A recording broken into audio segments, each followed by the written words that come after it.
Yes, good evening everyone. So welcome back to our session. So today we are going to discuss about the last but not least very important concept of the chemical reactions and equations of 10th class chemistry first unit. So the topic which we are going to discuss right now is about the precipitate reaction. So మనం previous video classes కనుక discuss చేసుకోవడం కనుక start చేస్తే మనం chemical reactions types ఏంటో చెప్పుకున్నాం, అలాగే photo chemical decomposition అంటే ఏంటో చెప్పుకున్నాం, ఆక్సిడేషన్, అలాగే రిడక్షన్, అలాగే exothermic reaction, endothermic reaction, and అలాగే యాంటీ ఆక్సిడెంట్స్ అంటే ఏంటి, అండ్ అలాగే నెక్స్ట్ ఆక్సిడేషన్ ఎలా తగ్గించవచ్చు, లేదా కరోజన్, అండ్ అలాగే ర్యాన్సిడిటీ, అలాగే కెమికల్ రియాక్షన్ అంటే ఏంటి, దాన్ని ఎలాగా బ్యాలెన్స్ చేస్తాం, అలాగే నెక్స్ట్ ఏలాని ఉపయోగిస్తాం, ఇవన్నీ కూడా మనం ఆల్మోస్ట్ ప్రతి వీడియో క్లాసెస్లో కూడా డిస్కస్ చేసుకుని కంప్లీట్ చేసాం. అండ్ యస్టర్డేస్ ప్రీవియస్ వీడియో క్లాస్ కనుక చూస్తే already we have discussed the basic 4 types of chemical reactions. So from the beginning onwards I am telling you that the chemical reactions are mainly 4 types. Once again I am going to say the names: chemical combination, chemical decomposition, chemical displacement, and chemical double displacement. So these are the 4 basic chemical reactions. And after that one, yesterday we have discussed about the photochemical decomposition. So photochemical decomposition is nothing but the decomposition of a single substance into 2 or more simple substances in presence of sunlight. So that concept already I have discussed in photochemical decomposition. So today our concept is about the precipitate reaction. అసలు precipitate reaction అంటే ఏంటి, అసలు precipitate అంటే ఏంటి, అసలు ఆ word దాని meaning ఏంటి అంటే మనం అబ్జర్వ్ చేస్తే ఈ ప్రెసిపిటేట్ అంటే జనరల్గా ఒక ఇన్సాల్యుబుల్ సబ్స్టెన్స్ అని అర్థం. So what is the meaning of the word precipitate? Precipitate is nothing but an insoluble particle లేదా ఒక insoluble substance or insoluble item. అంటే ఒక కెమికల్ రియాక్షన్ జరిగినప్పుడు ఆ రియాక్షన్ యొక్క రిజల్ట్ కింద ఒక ఇన్సాల్యుబుల్ అంటే అది ఎందులో కూడా డిజాల్వ్ అవ్వదు, వాటర్లో అది డిజాల్వ్ అవ్వదు అనమాట, అంటే కరగదు. సో దాన్ని మనం ఇన్సాల్యుబుల్ అని అంటాం అనమాట. ఆ ఇన్సాల్యుబుల్ సబ్స్టెన్స్ని మనం ప్రెసిపిటేట్ అంటాం. అయితే ఈ ప్రెసిపిటేట్ ఎలా ఫామ్ అవుతుంది అంటే ముఖ్యంగా మనం ఒక వర్డ్ గుర్తుపెట్టుకోవాల్సింది ఏంటంటే this precipitate reaction is one of the supporting type to chemical double displacement. అంటే మనకి 4 టైప్స్ ఉన్నాయని చెప్పుకున్నాం: combination, decomposition, displacement, double displacement. ఈ నాలుగిట్లో ఈ చివరిది కెమికల్ డబుల్ డిస్ప్లేస్మెంట్కి అది కొంచెం వన్ ఆఫ్ ది సపోర్టింగ్లో ఉంటుంది అనమాట. ఎందుకు అన్నది మీకు ఒకసారి డెఫినేషన్ మీరు కనుక రివైజ్ చేయగలిగితే, దేంది కెమికల్ డబుల్ డిస్ప్లేస్మెంట్లో మీకు నిన్న క్లాస్ చెప్పినప్పుడు కెమికల్ డబుల్ డిస్ప్లేస్మెంట్ అంటే ఏం చెప్పాం, రియాక్టెంట్స్ జరుగుతున్నప్పుడు 2 రియాక్టెంట్స్ కలిపినప్పుడు వాటి యొక్క అయాన్స్ ఎక్స్చేంజ్ అవుతాయని చెప్పాం, గుర్తుందా లేదా? So chemical double displacement is nothing but is a type of chemical reaction in which the reactants can exchange their ions. ఆ రియాక్టెంట్స్ వాటి యొక్క అయాన్స్ని అవి ఎక్స్చేంజ్ చేసుకుంటాయి. అలా ఎక్స్చేంజ్ చేసుకున్నప్పుడు ఒక ఇన్సాల్యుబుల్ సబ్స్టెన్స్ అనేది ఫామ్ అవుతుంది అనమాట. ఆ ఇన్సాల్యుబుల్ సబ్స్టెన్స్ని మనం ప్రెసిపిటేట్ అంటాం. అంటే ఇక్కడ ఆ ఇన్సాల్యుబుల్ సబ్స్టెన్స్ ఎందుకు ఫామ్ అవుతుంది, అక్కడ రియాక్టెంట్స్ అన్నవి వాటి యొక్క అయాన్స్ని ఎక్స్చేంజ్ చేసుకుంటున్నాయి కాబట్టి. ఎందుకంటే 2 ఇన్వాల్వ్ అవుతున్నాయి, అంటే reactant A and reactant B.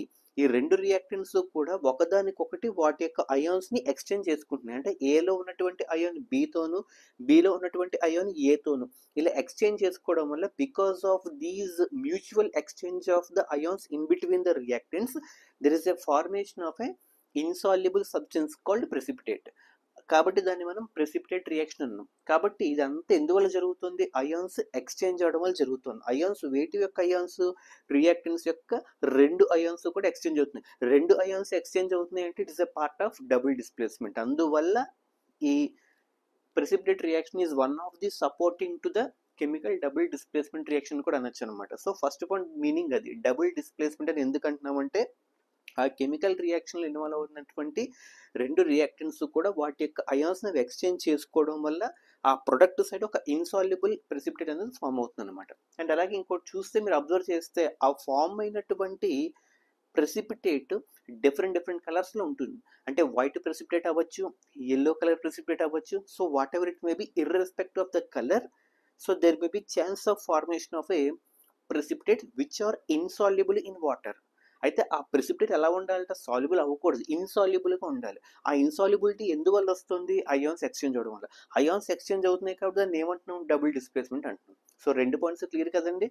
So మనకు వచ్చినటువంటి ప్రెసిపిటేట్ అన్నది అది వైట్ కలర్లో ఉండొచ్చు లేదా ఎల్లో కలర్లో కూడా ఉండొచ్చు. అంటే irrespective of the colour the precipitate may be of different flavours because of the mutual exchange of ions in between the reactants. Is clear or not?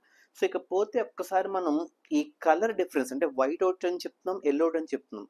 ఆ వైట్ ఎప్పుడు ఫామ్ అవుతుంది, ఎల్లో ఎప్పుడు ఫామ్ అవుతుంది? So what are the different chances of formation of white colour precipitate and as well as yellow colour precipitate అని మీరు observe చేస్తే examples already మనం double displacement చెప్పాం, అవునా కదా? సో AgNO3, AgNO3 అంటే సిల్వర్ నైట్రేట్ అని కూడా చెప్పాం, అవునా కదా? Ag అంటే సిల్వర్, NO3 నైట్రేట్. అంటే silver nitrate is going to react with sodium chloride NaCl. అంటే AgNO3 ప్లస్ NaCl. ఇక్కడ రియాక్టెంట్ ఏ వచ్చి AgNO3, రియాక్టెంట్ బి వచ్చి NaCl. సో బిలో ఉన్నటువంటి అయాన్ ఎవరు? Chlorine ion. ఏలో ఉన్నటువంటి అయాన్ ఎవరు? NO3 ion. అంటే NO3 వచ్చి బి సైడ్ వెళ్తుంది, Cl వచ్చి ఏ సైడ్ వస్తుంది. అంటే మీరు అబ్జర్వ్ చేస్తే Ag, ఈ Cl ఇటువైపు వచ్చింది కాబట్టి AgCl ప్లస్ NO3 అటువైపు వెళ్ళింది కాబట్టి NaNO3. అంటే మ్యూచువల్గా ఎక్స్చేంజ్ అనేది జరిగిందా లేదా? సో దీనివల్ల ప్రొడక్ట్ అటు సైడ్ ఏం ఫామ్ అయింది? AgCl plus NaNO3.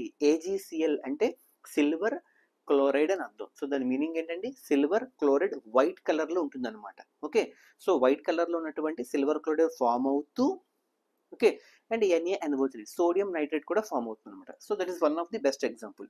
సో ఇక్కడ మనం గుర్తుపెట్టుకోవాల్సింది ఇక్కడ ప్రెసిపిటేట్ ఎవరు అంటే AgCl. Okay, AgCl is a white color precipitate that has been formed due to the mutual exchange of ions between AgNO3 and NaCl.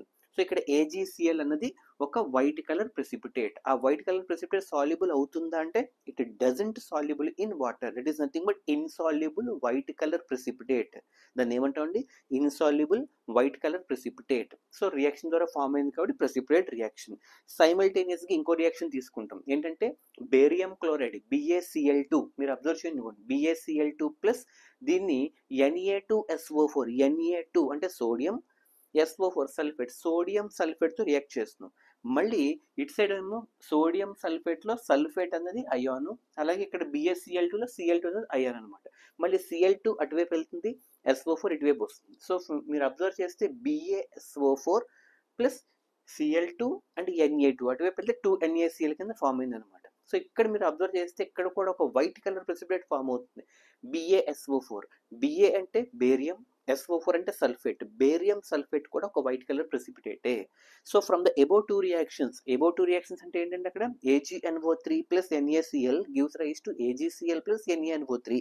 In that reaction there is a chance of formation of a white color precipitate. There is nothing but silver chloride AgCl.